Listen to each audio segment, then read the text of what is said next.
So the list of the stolen artifacts or items were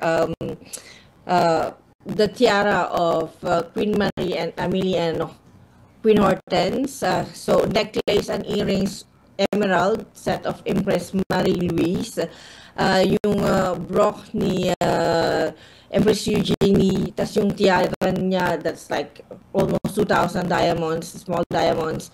Tapos, yung halos, yung isa, naiwanan actually nila yung 9th item. So there were 8 items that were taken, 2 necklaces, 2 earrings, 3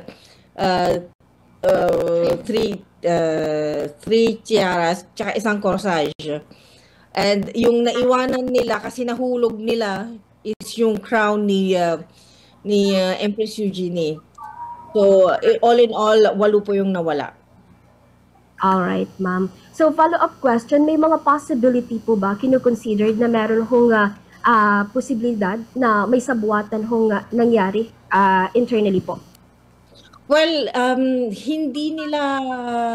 hindi po nila dinidiscount po yung possibility that posibleng merong sabuatan, posibleng it's just pinagplanuhan nun talaga ng certain syndicate, but even some countries are being well, they're not naming the country, but pag sinabi po sa kanilang ingerence external, ibig sabihin, it's a foreign entity or it's a foreign country. So, with the recent events here na pinaparinggan nila is like, somebody in the East. So, and I wouldn't take the liberty to say that as well kasi wala po tayong proof doon. Pero lahat po ng anggulo ay tinitingnan po nila.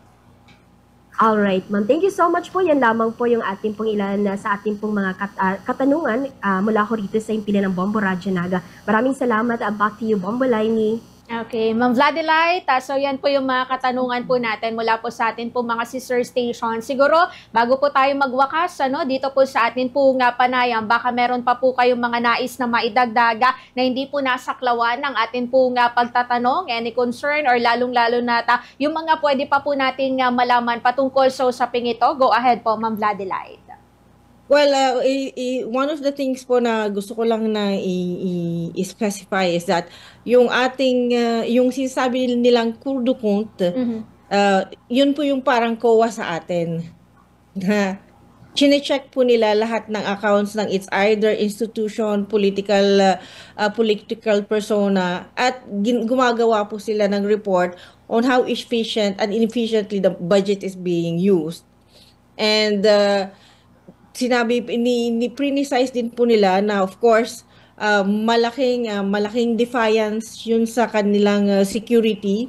For example, ibig sabihin malaki yung pagkakamali nila sa security. But the thing is that talagang mahirap din silang gumawa kahit na maglagay lang sila ng video surveillance dyan, ng camera. It's because they have to pass through so many processes. And hindi ko lang po alam kung paano yung sa atin sa Pilipinas kasi of course they are also trying to be careful sa museum museum pambansa, but it might not hold the same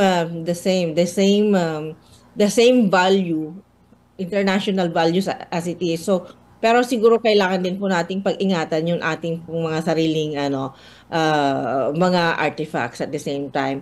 And last shout out lang po is that from last week we had ang Pilipinas po is the guest of honor of Frankfurter Book Messe. Yun po yung pinakamalaking international book fair sa buong mundo. At na-showcase po ang Pilipinas for like 5 days, and they brought like 500 authors to the area, and I was lucky enough to be included in that one. But I was curated by the Frankfurter Book Messe, not by National Book Development Board, which is actually very good.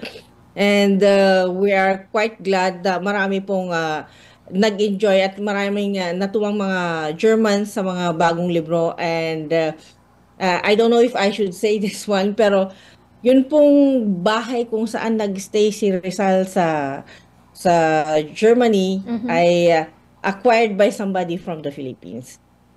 Okay. Anyway, so much for that, Ma'am Vladilite. Maraming salamat sa pagpapaunlak po sa atin at nakasama ka namin nakakwentuhan, lalong-lalo na patungkol dito po sa usaping ito. Siguro from time to time, baka pwede ka namin ulit mabalikan po for another set of interview or update patungkol sa usaping ito. Mag-ingat na lamang po kayo dyan, Ma'am Vlad, and regards na lamang sa mga kapwa Pilipino po natin dyan po sa Paris, France.